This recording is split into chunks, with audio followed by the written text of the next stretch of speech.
Following program is for training purposes in TV news education. Some copyrighted material is used and is credited on screen. However, no more was taken than was necessary to tell the story of the event. YBA claims fair use of materials. Definitely. Did you notice anything in the Celtics' offensive pace last night that was somewhat concerning to you?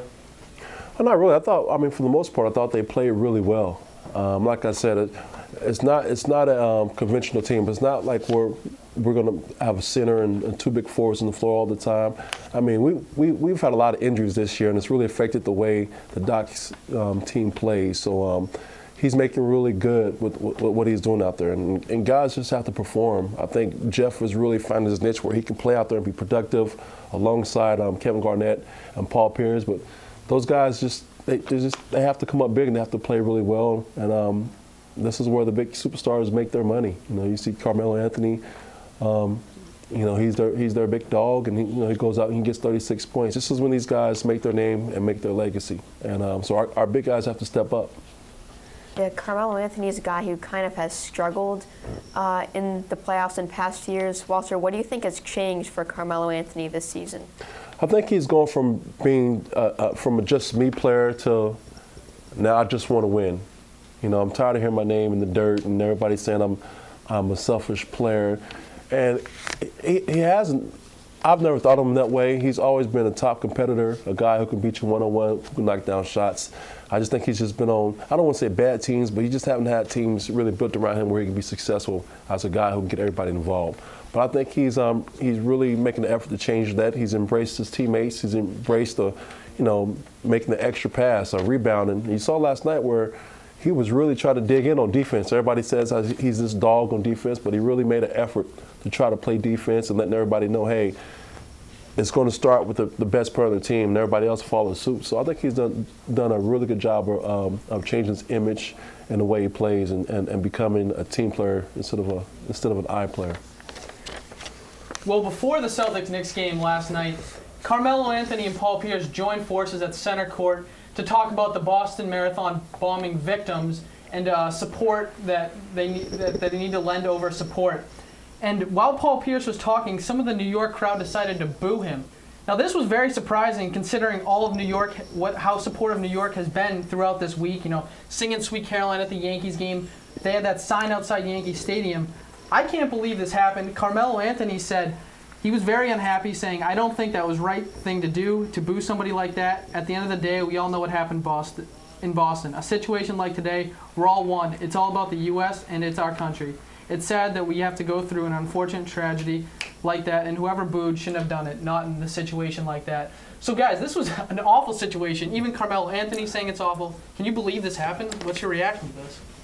I'm pretty shocked that this happened. I'm disappointed. I mean, there's a difference between being a sports fan and a human being. And most New York fans were cheering Paul Pierce and being very supportive of Boston, like most of the city has been.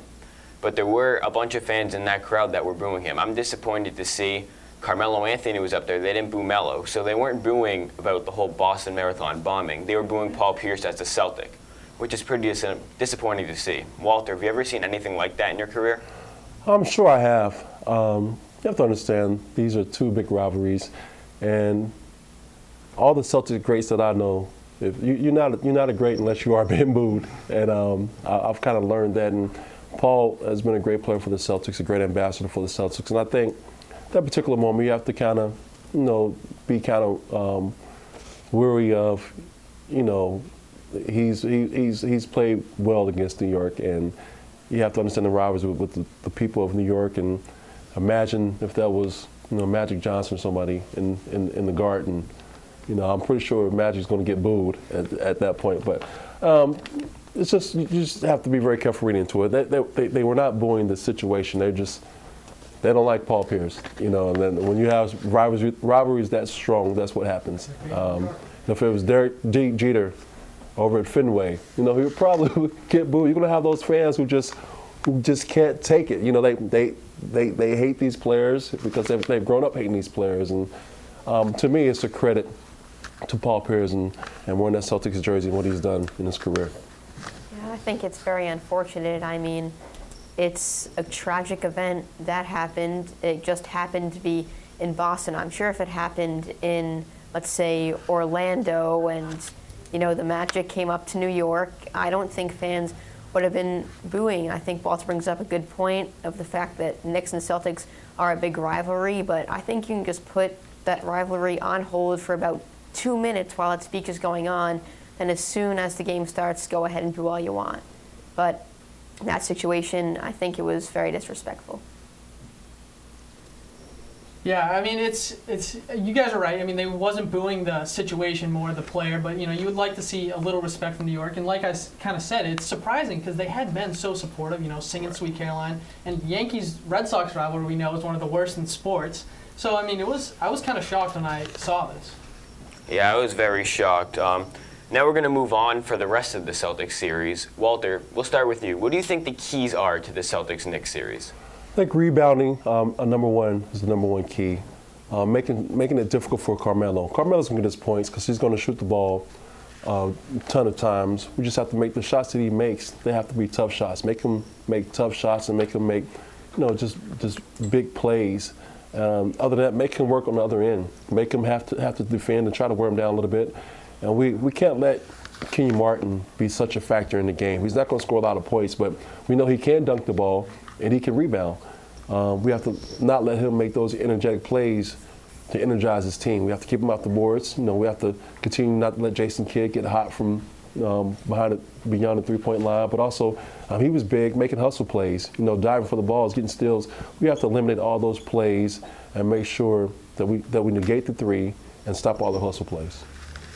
Walter, we've talked about Carmelo Anthony a little bit, and he's been so hot for the last half of the season and into the playoffs. Is there any way the Celtics can slow him down? I was on a tear, and guys getting nice little, you know, rhythms like that, you know, during the season. And he's in one right now. The biggest thing is, you know, there was a time in the game yesterday where he wasn't making shots, and you know, that's what we have to do. We just have to make sure that he takes tough shots, make him take challenge threes, and just keep challenging. You know, Jeff Green bothers him. Now, he made a couple of tough shots yesterday, but Jeff's length bothers him. And Jeff just has to keep pressing, making sure he's making those shots tough. And if we can wear him down on the defensive end, you know, it's going to take some of his legs away on the offensive end. So we just have to make him work at the other end of the court as well. Very true. Oh, sorry, go ahead. So I think it's very important to do the little things, such as playing collective team defense. If Jason Kidd gets past Avery Bradley, guys like Brandon Bass, you have to pick him up. You got to switch. You got to set screens offensively, especially where Avery Bradley is a point guard, but he also is kind of a shooting guard. They don't really have a true point guard. You got to pass. You got to move the ball around, and team defense, as I mentioned before. Guys, also my X factor right now, it's not really a hidden X factor, is Jeff Green. Because of, like Walter said, on defense, on Carmelo, that's important. And also offensively, he's one of your most dynamic scorers outside of Paul Pierce. 26 points last night, 8 for 15. Good night for him. He's got to keep it going if the Celtics want to win this. Definitely, he's a huge factor on offense. He brings that athleticism, that fire to that Celtics team. I'm a big Jeff Green guy myself. But so far after that game, what we saw was an 8-man rotation for the Celtics. That's only 3 guys coming off the bench. Walter, what can you say about that 8-man rotation? Well, when it gets to the playoffs, you generally only play 7 or 8 guys, so it's nothing out of the ordinary. And I don't know if we want to play more than that, you know, than the guys that we are playing. But those guys just have to do a really good job of just really doing what they're supposed to do, taking care of their responsibilities. We could have won last night if we just rebounded the ball. So if we come in next game, rebound the basketball, eliminate hustle plays for them, and I think we should be well. And those 3 players coming off the bench only had 4 collective points and contributed to 8 turnovers in the fourth quarter, along with the lack of 8 points. So you need that bench play if you're going to win any games in this series. You need Jason Terry to come off, hit those transition threes, those pull-up jump shots. You need Courtney Lee, and you need guys to come off the bench and rebound. Walter, if you were Doc Rivers, last night Jason Terry goes scoreless. You're Doc Rivers. Do you trust Jason Terry for the rest of the series? I'll trust Jason. He's definitely has earned the trust of every coach over there and every player. You just have to say, hey, Jason, this is it. You know, either we show up or we go home. And I just need you to be aggressive offensively. We trust you to make shots, but you got to take shots to make shots. So I just, tell him to go out there, play his game. Don't be afraid to take shots. Yeah, and if Jason Terry can't find his shot, Walter, what other role do you think Terry should play? Should he be an assist man or should he be down low rebounding? He definitely could, but just because of what he's done in his past, he's a great shooter. With him being on the floor, it's going to allow Paul Pierce, Kevin Garnett, and Jeff Green to be able to go one-on-one and his man not leave. He's still a shooter, so his guys are going to respect him enough not to leave him. So having him on the floor is always benefits our team, but he's got to get steals, he's got to help rebound, he's got to do other things to help us win. He didn't just have to score and make three-point shots. Walter, what's your prediction for how the rest of the series will go? Do you see the Celtics pulling it out? I hope so. I think our guys have the confidence that, hey, we can win a game on the road here. We can play here. We just gave one away. So they come in next game, they do all the right things, win this game, and they come home. And I think we can beat them here. How many games do you think we'll get it? I think it's going to go 7 games, but I got our Celtics coming out on top. That's very good to hear. I mean, I think the Celtics team can win this series, but you need to step up your play. I mean, you need to play with more physicality. You need to have a tougher mentality, and you only need to win 1 out of 2 games in New York rather than these opening 2 games, and then come back to Boston and take both of those, hopefully. So hopefully they can get this next game in New York, and if they do, they're right in this series. Yeah, and I mentioned before, you got to do the little things. They really don't have a true point guard, I don't think, and Avery Bradley doesn't have much playoff experience last year with his shoulder injury being out for the entire playoff, so it's got to set screens, and we saw the Knicks doing hustle plays. How about the Celtics try to match that hustle, that physicality? And I think if they had a few more of those hustle plays, I think they could have won that game, and I think the charity stripe will play a big part in this series. Real quick, Ben, what's your prediction for the rest of the series? I think the Celtics win this game, like Walter said, in 7 games. I think that they'll take this next game in New York as well. I like the Knicks in 6. I just don't think they can contain Carmelo Anthony. They haven't been rebounding all season, and nothing tells me that they will be able to pick up their rebounding. I'm going with the flow. Celtics in 7. Go Boston. All right. So the 2 main cornerstones of this Celtics organization has been KG and Paul Pierce. And as we all know, they're getting to the tail end of their career. They're both up there in age. So Walter, my question for you is, how difficult is it to succeed at a high level as you get older? It's tough because you can't do the things that you're used to doing at a high level and at a successful level. Paul's played really well most of the season, but it doesn't come as easy. He has his moments, but then sometimes where's Paul? But he's been great for the Celtics. He's been a great ambassador.